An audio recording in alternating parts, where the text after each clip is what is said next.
Aleluya. Señor, glorifícate en esta reunión, Señor, glorifícate en cualquier lugar donde se levanta un altar vivo, Señor, para ti. Y también glorifícate, Señor, en cualquier lugar y en este momento, cuando al abrir tu palabra, tus enseñanzas celestiales puedan llegar y regar nuestros corazones.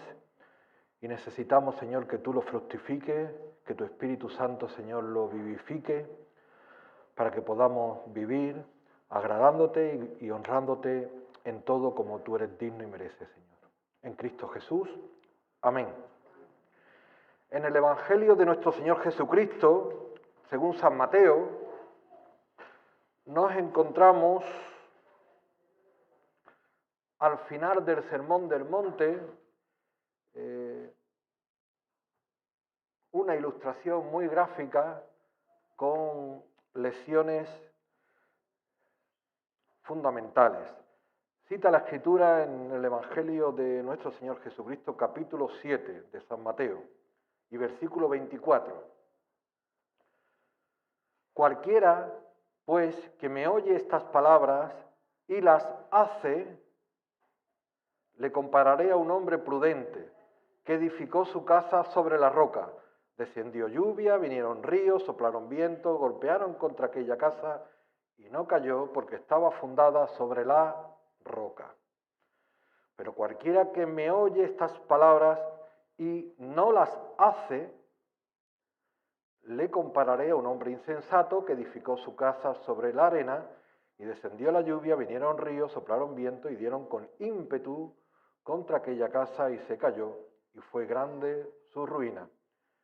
Y cuando terminó Jesús estas palabras, la gente se admiraba de su doctrina porque les enseñaba como quien tiene autoridad y no como los escribas. En la voluntad del Señor vamos a meditar en los últimos dos versículos, no tanto en la ilustración del hombre prudente y el insensato, con lo cual finaliza el reconocido y llamado Sermón del Monte, primer mensaje que nuestro Señor Jesucristo da aquí en la tierra. Y si observáis la primera palabra del versículo 28, dice, cuando terminó Jesús estas palabras. Digamos, parece que solamente describen un hecho que ha terminado. Y es así, y es así. Pero resulta que el Evangelio según San Mateo se describe en 5 grandes secciones. ¿Y cómo podemos identificar cuándo finaliza cada una de estas 5 grandes secciones? Pues se repite estas mismas palabras. Observen, por favor, en el capítulo 11, versículo 1. Y cuando terminó Jesús de dar instrucciones a sus 12 discípulos, se fue de allí a enseñar y a predicar en las ciudades de ellos. Y comienza la tercera sección. Y en el capítulo 13 y versículo 53 dice, aconteció que cuando Jesús terminó estas parábolas, etc. Y así nos encontraríamos la cuarta sección y la quinta sección en el Evangelio según San Mateo. Una expresión que también, por cierto, como si el Señor lo permita, al final aparece frecuentemente en las Escrituras desde el Génesis hasta el Apocalipsis. Pero está hablando Jesús estas palabras y la gente se admiraba de su doctrina porque hablaba con autoridad. De esto va el mensaje, de autoridad, de doctrina, de enseñanza, de que hay quien las hace y de que hay quien no las hace. Aprender de Jesús es el gran privilegio de la humanidad. Que Jesús viniese a la tierra y estuviese recorriendo las calles de Israel y que un día se sentase en el monte y empezara a explicarnos del reino de Dios y del reino de los cielos, es un privilegio para cualquier alma que puede aplicar los oídos para escuchar muy bien lo que el Señor venía a decir. porque ya el Señor por boca de los profetas había dado 39 libros. Y ahora en los postreros tiempos Él iba a hablar personalmente. Ya no iba a hablar indirectamente por otros profetas que escuchaban la voz de Dios y hablaban lo que Dios le decía, sino que Dios mismo se hizo hombre para hablar cara a cara con nosotros. Y no iba a dar un libro más, el libro 40, sino que Él iba a dar enseñanzas de las cuales la gente nos íbamos a quedar admirados.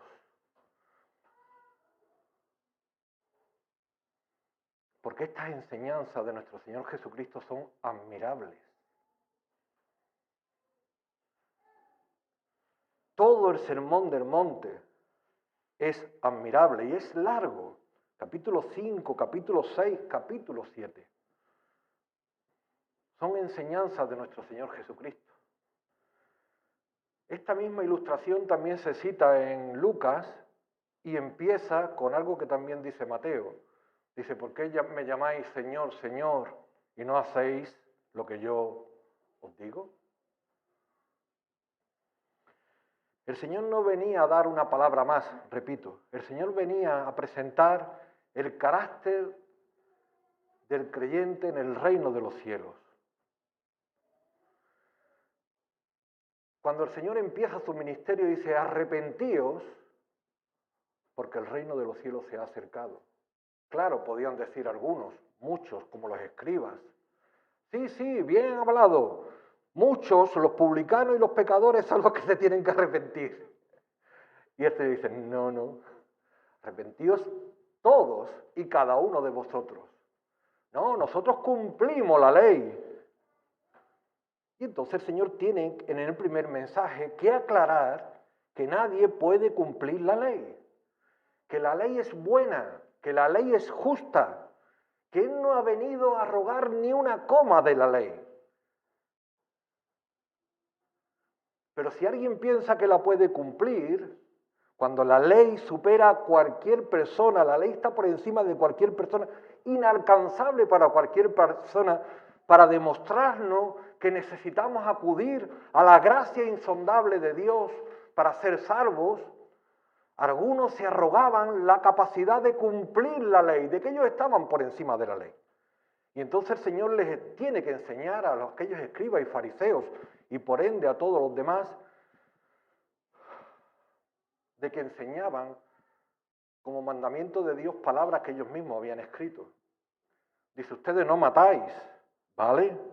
Pero ¿quién, como dice, quien va contra su hermano ya es culpable de juicio? O quien le dice necio a su hermano, ¿vale? Vosotros no adulteráis, pero cualquiera que comete un delito sexual, un delito de adulto, y hay muchos tipos de inmundicias sexuales, ya está adulterando contra Dios. Vale, vosotros decís ojo por ojo y diente por diente, pero yo digo que seáis perfectos, que améis a vuestros enemigos, que bendigáis a los que os maldicen. De esto es lo que estamos hablando, del carácter del reino de los cielos. Ser perfectos así como vuestro Padre Celestial es perfecto. ¿Quién puede, pues, cumplir la ley? Nadie. Es totalmente imposible. Por eso convenía, como decía Jesús, que Él se marchase para que viniese sobre nosotros, fuéramos investidos por el Espíritu Santo para poder intentar, en su gracia y en el Espíritu, cumplir la ley. Por eso comienza el Sermón del Monte con algo que se repite 9 veces. ¿Cómo comienza el Sermón del Monte? Con las bienaventuranzas. Ya estamos como en el Salmo 1. Bienaventurados, palabra compuesta, la aventura de la vida. ¿Quién sabe cuántos años va a vivir? ¿Dónde va a trabajar? ¿Qué será mañana? Es una aventura. Lo que sí dice el Señor 9 veces es que quien confíe en Él, la aventura de la vida le va a ir bien. Y lógicamente, quien no confíe en Él, la misma aventura de la vida le va a ir mal, como el hombre prudente y el hombre insensato. Dice una expresión preciosa para los maestros. Versículo 17 del capítulo 5. No penséis que he venido para abrogar la ley sino para cumplirla. Porque de cierto os digo que hasta que pase el cielo y la tierra, ni una jota ni una tilde pasará de la ley hasta que todo se haya cumplido. De manera que cualquiera que quebrante uno de estos mandamientos muy pequeño, y así enseña a los hombres muy pequeños, será llamado en el reino de los cielos. Mas cualquiera que los haga y los enseñe, este será llamado grande en el reino de los cielos. Porque os digo que si vuestra justicia no fuese mayor que la de los escribas y los fariseos, no entraréis en el reino de los cielos. Bendito sea el Señor por aquellos padres que son maestros, bendito sea el Señor por aquellos maestros que son maestros, bendito sea el Señor por aquellos pastores que enseñan la palabra de Dios como verdaderos maestros. Porque serán llamados grandes en el reino de los cielos. Porque el Señor como maestro no había venido a enseñar matemáticas, que podía enseñarlas. El día que descubráis la química o la física cuántica, o el día que descubráis que en una molécula de agua hay 1.000.000 de moléculas, o el día que encontréis la fusión, no venía a hablar de estas cosas, venía a hablar del reino de los cielos, de las cosas que realmente importan a cada una de las personas. Porque Él es el maestro de maestros, Él es el Señor. Y Él enseñaba con autoridad. Con autoridad. Él cuando enseñaba no tenía que decir, como decían los escribas, ¿recordáis lo que dijo Moisés? Moisés dijo, así dice el Señor. ¿Recordáis lo que dice tal? No, dice, ¿escuchaste lo que dijo? Dice el Señor, pero yo os digo, porque Él enseñaba con autoridad. Porque Él tiene la autoridad de Dios. Él es el Señor. Él no tiene que citar otra fuente. Él está hablando desde lo profundo de sus entrañas, viendo lo que cada uno necesitamos oír y recibir, con autoridad. Con autoridad. Es una palabra que se ha despreciado, se ha despreciado. Se ha despreciado por el mal uso de la humanidad con el autoritarismo. Pero la autoridad es del Señor y es muy necesaria. Meditando en la definición de autoridad, me conmovió las entrañas. Una palabra relativamente moderna. En el Antiguo Testamento prácticamente no existía, hasta el final, la época de Esdras y de Nehemías aparece, porque ya estaba en el imperio medo-persa y en los romanos, que es la primera vez que aparece la etimología de la palabra autoritas. Y si observáis la etimología autoritas de autor, solamente puede tener autoridad sobre otra persona aquel que es el autor. Y el autor en el sentido etimológico se esmera no solamente en construir y diseñar, sino que con su autoridad busca el progreso y el desarrollo del otro o la sociedad que está cultivando. Por eso cuando los romanos hablaban del autoritas, no es solamente aquella persona que da una orden, sino es aquella persona o que tiene una autoridad delegada para hacer que la otra persona o la otra sociedad crezca, se desarrolle, progrese. Qué lejos del sentido que las personas con ese mal llamado autoritarismo se ha degenerado. Autoridad. ¿Quién tiene autoridad sobre un dibujo? Aquel que ha hecho el dibujo. ¿Quién sabe cómo arreglar esto? Si se estropea, aquel que lo ha montado. ¿Quién conoce la creación y quién conoce las entrañas de nuestra alma? Aquel que nos ha creado. Por eso es el único que tiene autoridad. Y nosotros tendríamos que sentirnos agraciados si ante un problema, una eventualidad, tuviéramos al autor de la vida a nuestro favor. Porque si se nos repara el coche, no es lo mismo llevarlo a un sitio donde saben cómo arreglarlo, porque es el taller oficial, digamos, que llevarlo a uno que no tiene ni idea. El Señor tiene autoridad. ¿Quién es este que hasta los vientos y la mar le obedecen? ¿Quién es este que hasta los espíritus inmundos le obedecen? Y a las enfermedades le habla y se sujetan. Señor tenía y tiene autoritas. Sin embargo, no la obliga en las personas, sino que nos da libertad de ser como Él, libre, obedecerle o no obedecerle. De esto va el mensaje, de hacer o de no hacer. De esto va el mensaje, de la parábola, del final del Sermón del Monte. El que me oye y hace, el que me oye y obedece, será prudente.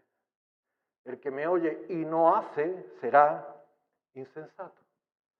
De esto va toda la Escritura. Y me explico. Mientras que vamos buscando el Génesis, este tema, este dilema de obedecer a Dios o de no obedecerle, de agradar a Dios o de no agradarle, este dilema con el cual el Sermón del Monte termina con la autoridad del Señor y su doctrina, pues ya comenzó en el reino de los cielos, en el cielo mismo, antes de la creación de la humanidad. El hermano don Diego de Ingunza lo leía esta mañana. Isaías capítulo 13 da más detalles. Aquel ángel que era el sello de la perfección, se enorgulleció, se quiso sentar en el monte del testimonio, poner su trono al lado del único trono.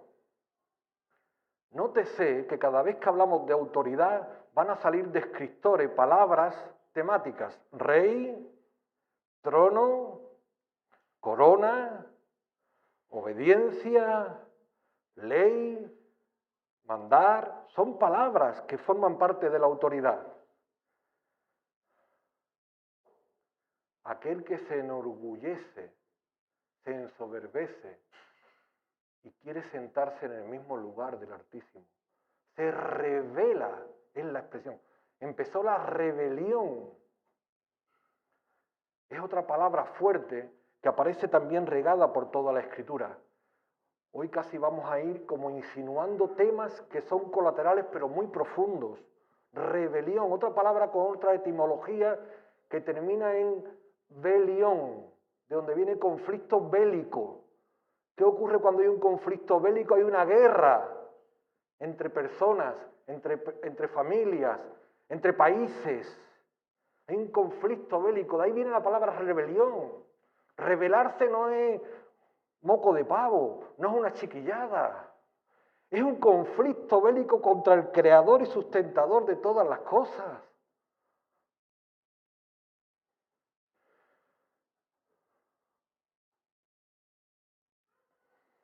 En el cielo hubo una rebelión. Y el Señor entonces en la tierra crea otras criaturas, llamadas personas, seres humanos, a su imagen y semejanza, para que enseñoreen y sojuzguen sobre todas las cosas, y le den gloria y honra. Y los ángeles están viendo. Los ángeles como seres superiores están viendo cómo las personas vivimos nuestra fe. Están observando, ahí corremos, como dice el autor de Hebreos, corremos y hay multitud de ojos que están viendo cómo cada uno de nosotros reaccionamos cada día a nuestra vivencia. Si damos gloria a Dios o hacemos lo que hacen los desobedientes, lo que nos da la gana. De esto es lo que el mundo ha impregnado, de mucha propia gana.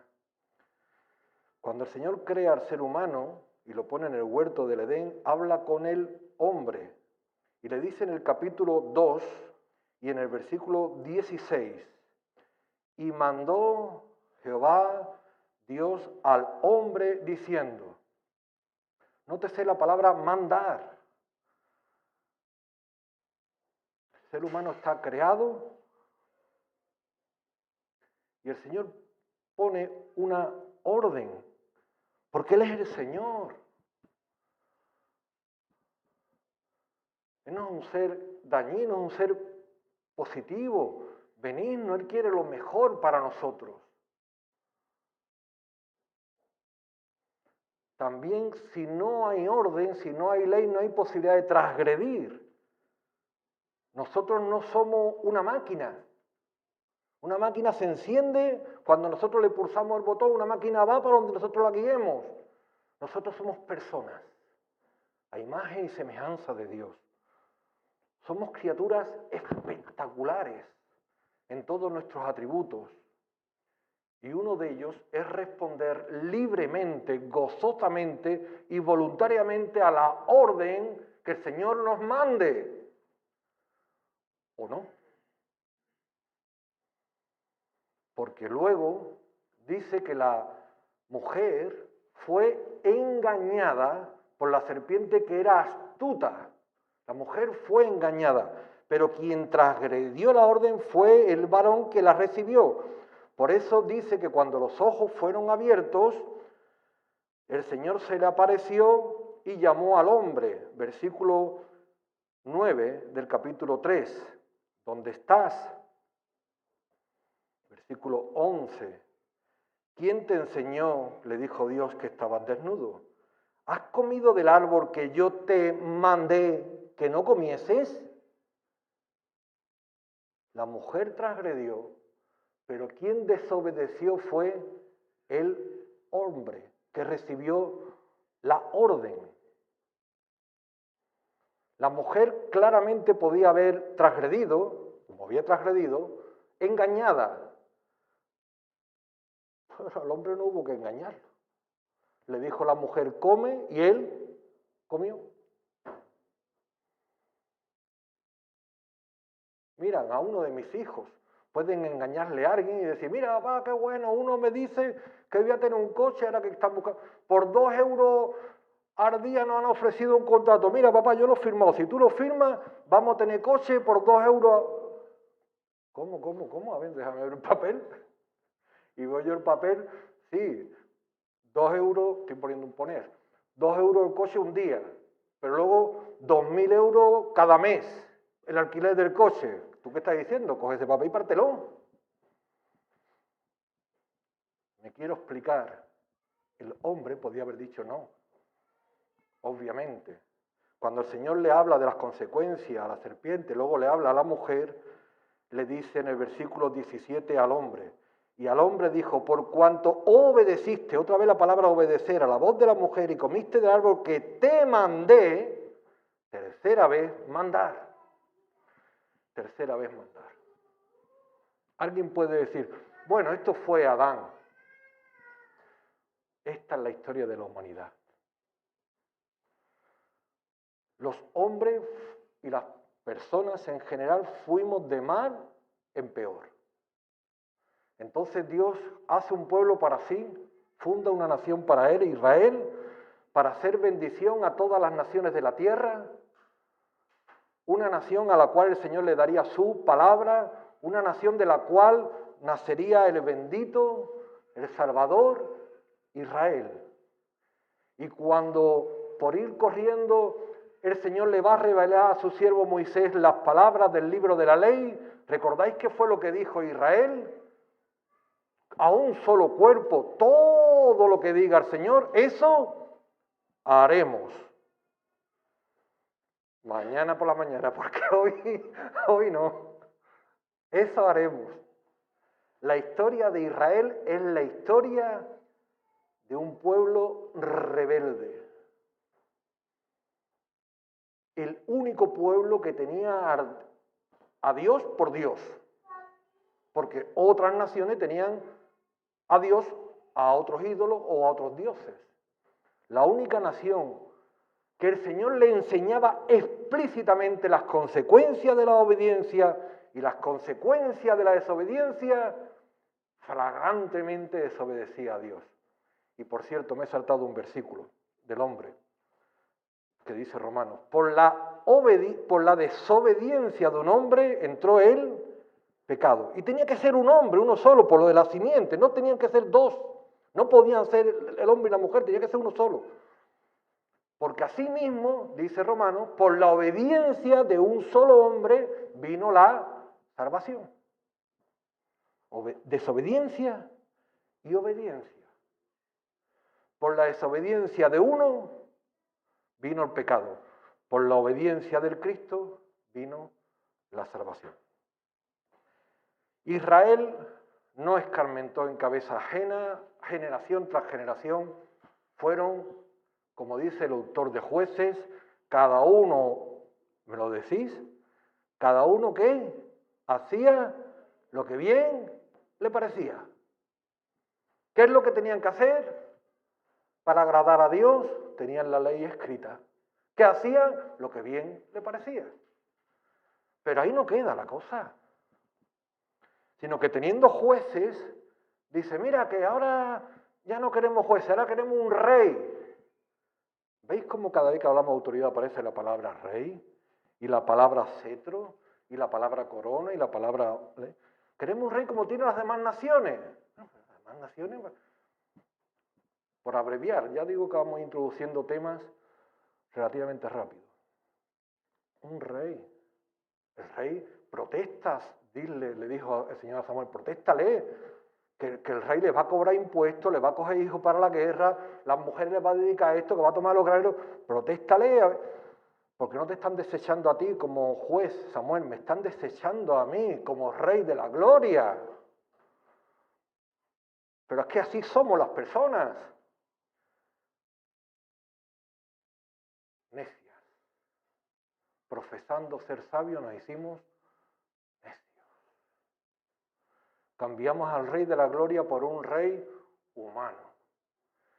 Y aquel primer rey, por decir un ejemplo de los muchos, superó pruebas pequeñas, bien superando algunas pruebas pequeñas, pero tuvo dos pruebas grandes, bueno, tuvo varias, pero solamente citar dos. Una fue atacado por los filisteos, que siempre estaban ahí, y una vez vinieron con 30.000 carros de combate, 3.000 soldados, no me acuerdo cuántos caballos, una barbaridad. Y el ejército de Saúl, que era pequeño, cuando vio venir tanta gente, pues desertaban. Desertaban que corrían, lo más grande que corrían. Pero Samuel le dijo, Dios está contigo, Saúl. Te dio la victoria con los amonitas, te va a dar la victoria, pero espera que yo presente sacrificio, espera en Gilgal que de aquí a una semana llego. Mientras que esperaba, el ejército desertaba y cada vez los miles eran menos miles, miles. Entonces Saúl, cuando llegó el séptimo día, viendo que Samuel le parecía a él que no iba a venir, cogió él mismo y ofreció sacrificios para que la gente no se le fuera, porque solamente le quedaban 600 soldados. A veces hay circunstancias humanas que nos llevan a hacer lo que no debemos hacer y tenemos excusas humanamente hablando razonables, pero aún así no tenemos que hacer lo que no debemos de hacer. Y lo hizo. Y al rato llegó Samuel. Y cuando Samuel vio el sacrificio, ¿recordáis qué fue la frase que le dijo? Locamente has hecho. Los hijos de Aarón, por levantar fuego extraño, ¿recordáis qué le pareció? Murieron ipso facto. Da igual, levantar ¿qué más da? ¿Sí? ¿Qué más da este fuego que el otro fuego? Lo importante para el Señor, ¿qué más da? Las cosas del Señor no se hacen de cualquier manera. Las cosas del Señor hay que hacerlas como Dios manda. Y Dios explícitamente en Éxodo 30 había dicho cómo se tenía que levantar un sacrificio. Y el único fuego era el fuego mismo que Dios había enviado del cielo. No se podía coger incienso, otra especie o otra cosa que a uno le pareciera. Tenía que hacer las cosas exactamente como Dios la había ordenado y regulado. Y aquellos ofrecieron fuego extraño como... Murieron. Los que tocaron el arca, cuando el arca fue devuelta, murieron porque no se podía tocar. ¿Qué es lo que le correspondía a Saúl? Morir. Por la misericordia de Dios fue perdonado, como muchos de nosotros hemos sido perdonados. Y tuvo una segunda y una tercera oportunidad, y tuvo otras. Por cierto, aquella batalla con los 600, Solamente su hijo Jonatán y su paje de armas la ganaron. En el nombre del Señor la ganaron. Ya no otros más detalles. Tuvo otras batallas, otras pequeñas pruebas y también las superó. Pero llegó el momento de otra gran prueba. Y llegó Samuel y le dice, mira, Saúl, quizá la otra vez tú no sabías lo del sacrificio. Por ignorancia quizá lo hicieras. Que la ignorancia de la ley, dicen toda la gente, que no exime de su aplicación.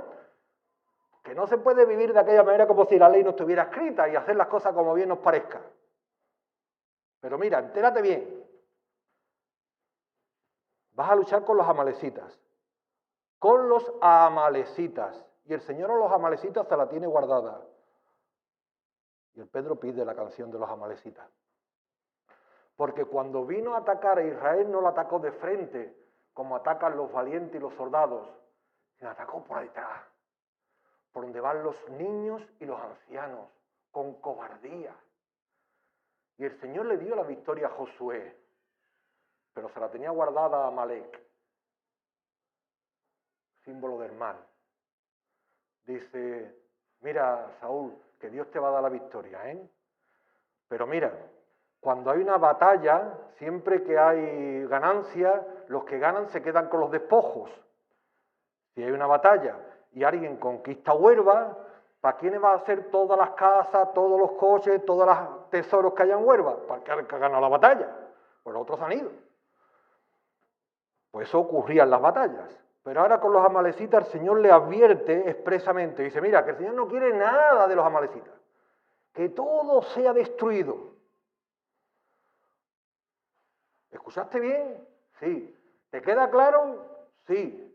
Hizo guerra, ganó a los amalecitas y dice que ahora el rey perdonó la vida a otro rey, sus oficiales vieron lo mejor del ganado y se lo quedaron, los otros vieron lo mejor de las ovejas y se la quedaron.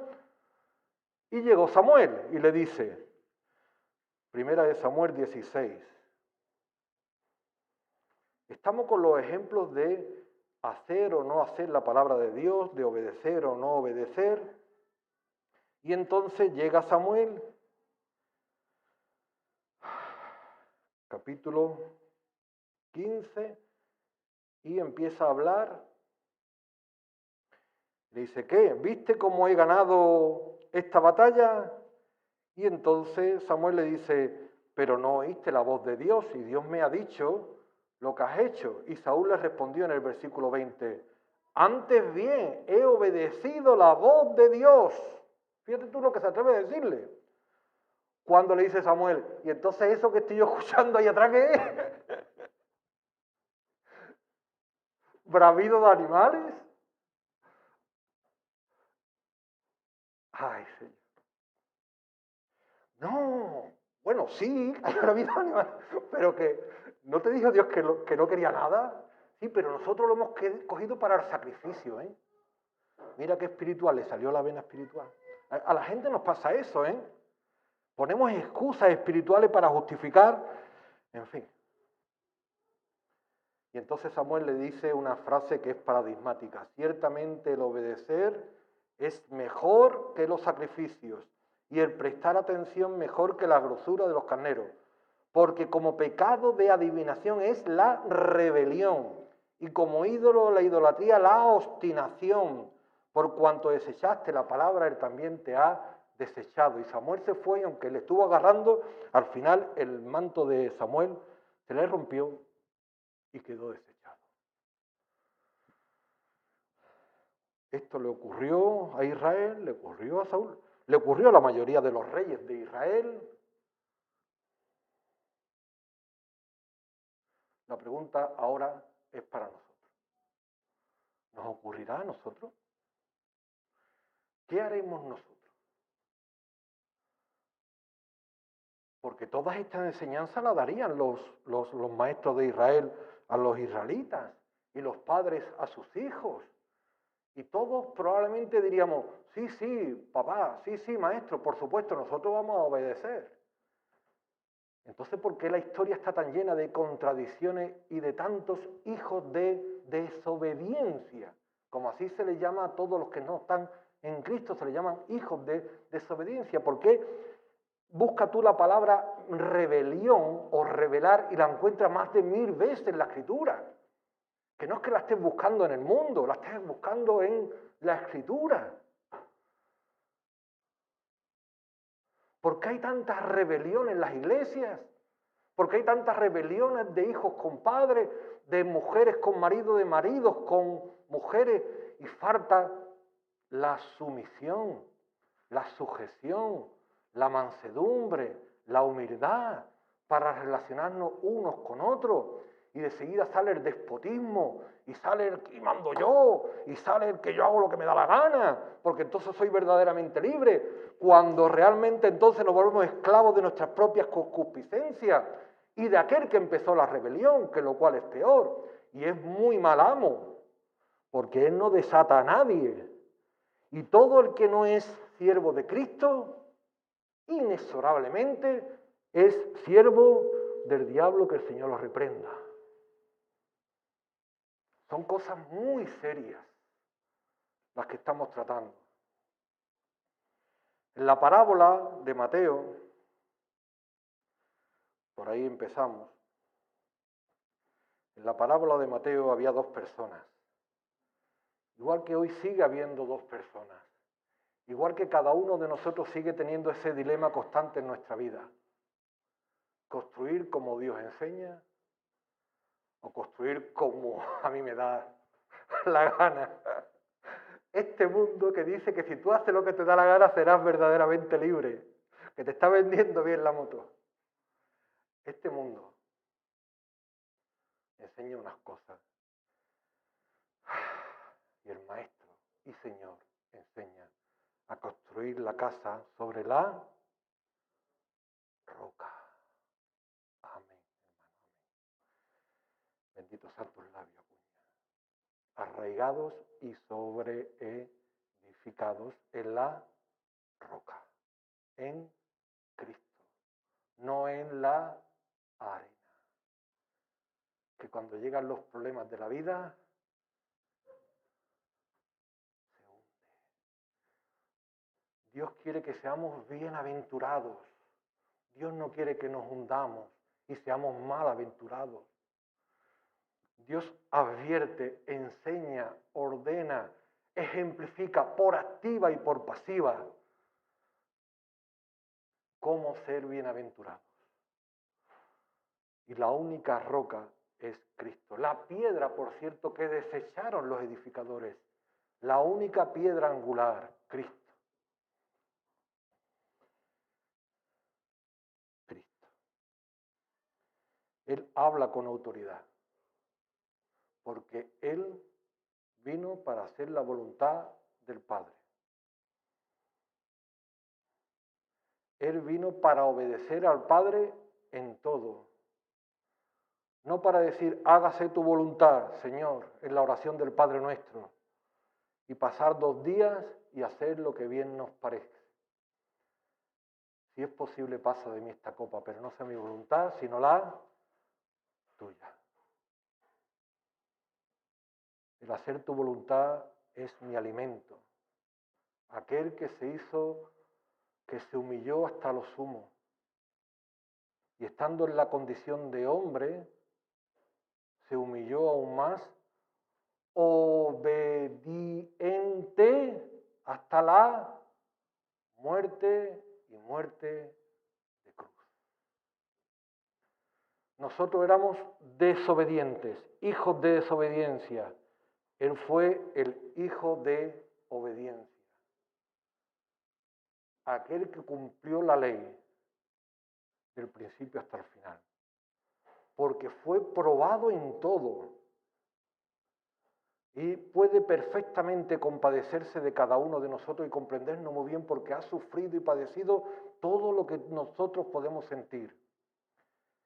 Y misteriosamente, porque fue sometido a obediencia, fue perfeccionado y autor de eterna salvación a todos los que le obedecen.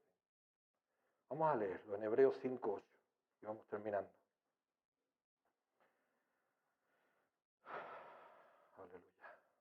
Hebreos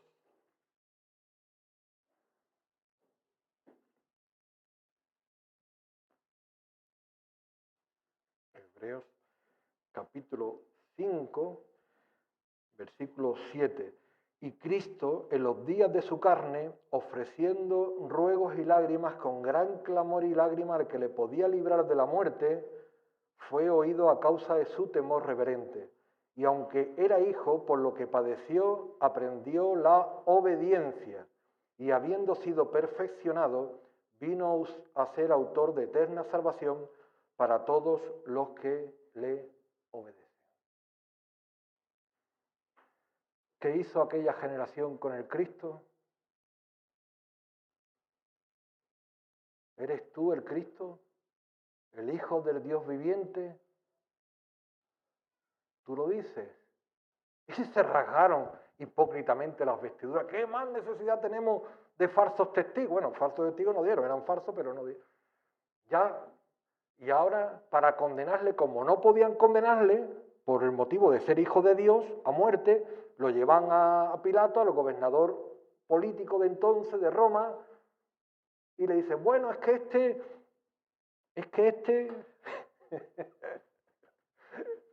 bueno, ¿este qué?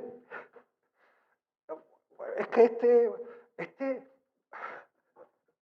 mueve a las multitudes, le entra conflicto. Es que este dice que los tributos no hay que dárselos al César. Es que este se llama a sí mismo rey de los judíos.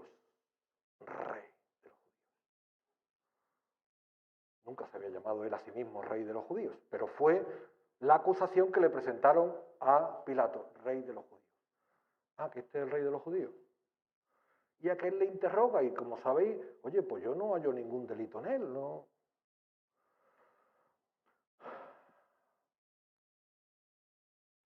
Mira que os voy a soltar a uno. ¿Y sabéis qué dijo toda la multitud, toda, eh? No queremos que éste reine sobre nosotros. Bah, no queremos que reine sobre nosotros. Que esa no sea tu respuesta, por favor, que esa no sea tu respuesta. Que en tu corazón desees fervientemente que el Cristo, coronado de gloria y de honra, pero que un día fue coronado con una corona de espinas y con un cetro de una caña cascada y con un manto de púrpura fue crucificado, desnudado de todo ello, pero llevó sobre su cruz INRI y Jesús Nazarenus, Rey de los judíos, Rey de reyes, Rey de la gloria, Rey de nuestra vida, porque voluntariamente es la mejor decisión que habremos tomado jamás, aceptarle como Rey y Salvador de nuestra vida y vivir voluntariamente, gozosamente, libremente y voluntariamente para obedecer y agradar su santo nombre como Él merece. Amén.